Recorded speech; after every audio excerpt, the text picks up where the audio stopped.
and welcome to Elizabeth's Pinky House video. I have had a lot of inquiries about the funny things that go on the bows of my students, so I thought I'd make a video explaining how I make my houses and why. The bow is our paintbrush, our magic wand, the central tool we use to create sound and music. We need to develop balance in the hand and have a strong control center. This is where everything happens, all the balance, all the sound, all the articulation, everything. And we need to do it from day one. Many teachers put off teaching the balance in the hand and the strategies we use within the fingers and the wrist and the elbow and the arm weight until later. But I solidly believe that they can be taught from the beginning and that this produces more confident and stronger violinists who have a better sense of their sound. I have evaluated hundreds of students over the past decade, and usually I find a similar foundational issue that plagues them. And it's just simply the balance and control of the bow, the jobs of the fingers and how they work together, the relationship between the fingers and the forearm, the relationship between the upper arm and how to make sound and how to drop the weight of the arm into the sound. This is, my friends, where the Pinky House enters. I use Scotch tape. It's called Decorate and Repair tape. It looks just like this. It comes in a lot of colors. I usually order a 5-pack and it lasts me a while. I do make a lot of houses, so I go through tape fast. But it's very cheap and you can just get it from Amazon. I cut them into 3 distinct pieces, which I have today color-coded so that you can understand them. So I cut it into 3 long pieces, which are this length. I cut it into 2 short pieces, which are this length. And then I create what I call 2 half pieces, which are this length and width. So I just cut one in half. It's extremely scientific. So the steps of making the house. Step 1, you're going to take your first long piece and you're going to make a circle with it with the sticky side out. I usually put it on my ring finger and make sure it fits loosely all the way down to the knuckle. I know that's the right size for us, usually a small hand. The second piece that goes on is this one that wraps around, and then we have the sticky side on the inside. Then the third one is the strengthener, and it goes like this, just around the same way. Okay, so now you've just got like a tube. The next thing that happens is we put on the side pieces. So this one, the small blue, goes on one side, and the other small blue one goes on the other side. These are going to go on the bow like this and hook this way. Now, the key to the Pinky House, I was once told by a mentor of mine, is the stabilizers, which are these skinny white pieces. And they're going to come across like this.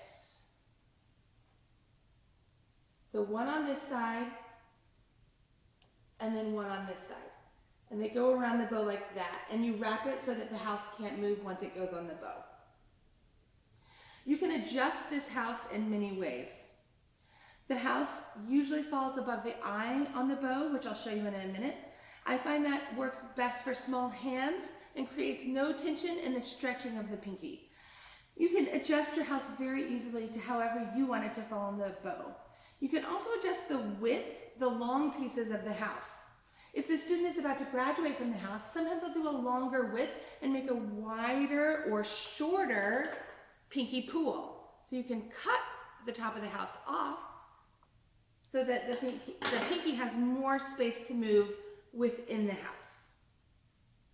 There are many Pinky House options online for sale, but I do not like any of them, and I have tried all of them. They are too rigid, too inflexible, force the pinky into one place, and don't allow for movement of the pinky within the house. They also sometimes take away the training of the muscles on this side of the arm. I won't go into specifics, but the taped house produces far superior bow hands in the long run.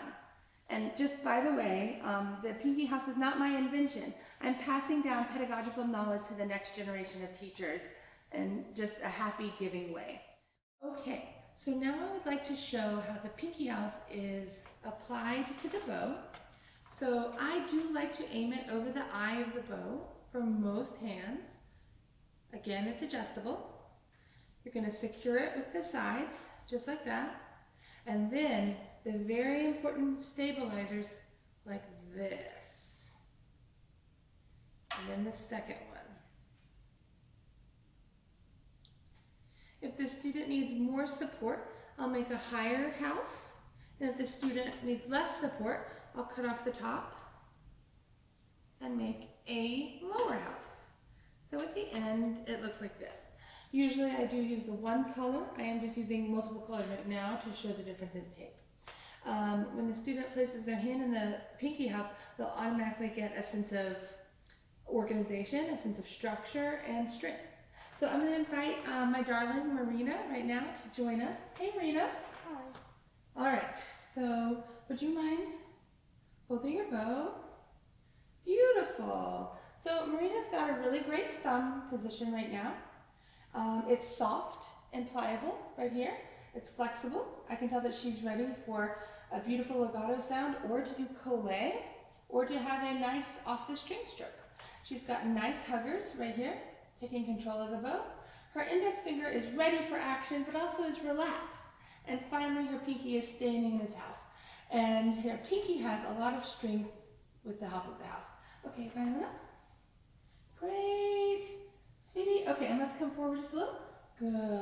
And I'm gonna place it at the frog on the A string. You can also do D string. And then Marina, could you show us some frog wobbles? Just some light, slow, going to the G and then back to the E string. Good. A couple more. Excellent. And when you are coming back to the E string, do you feel the weight in your pinky? Yes. Very good. A couple more for us, please.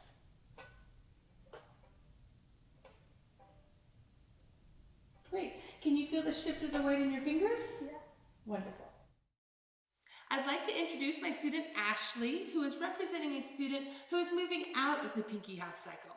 I have cut it a little bit lower, and by now she should be accurately feeling the weight transfer in each of her fingers. Thanks for coming, Ashley. How does it feel? I feel the weight in my pinky. Okay, good. Put it on the D string. Good. So if you look at Ashley's bow hold, yeah, look at that. So she's got beautiful soft knuckles, great hugging fingers, a relaxed index finger. Everything is absolutely perfect. Can we do 4 in a bow poofs?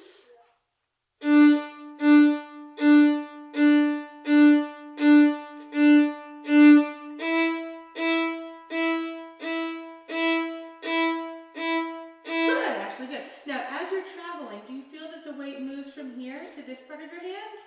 Good. Do you feel that your pinky is strong and stabilized by the house? Yes. Okay. Good. Let's do it one more time.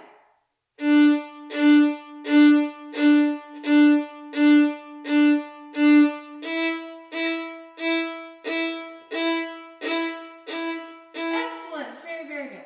And then the final exercise I wish to share with you today is one that I call the finger off. And this will really help to shape our hand. Can we do finger off exercise? So we're going to go to the frog. Yes, very good. Ashley is ready. And when this finger is off, it should make all of the weight fall here. Do you feel it? And do you feel that your pinky is now independent of the house? When the house goes away, you'll be able to feel the stick, right? Okay, perfect. So she's setting at the frog. Her index finger is off. Let's move to the middle. On. On. And off. Push. Very good. Again. On. And off. Very good. Could you feel the weight that time? Very, very good.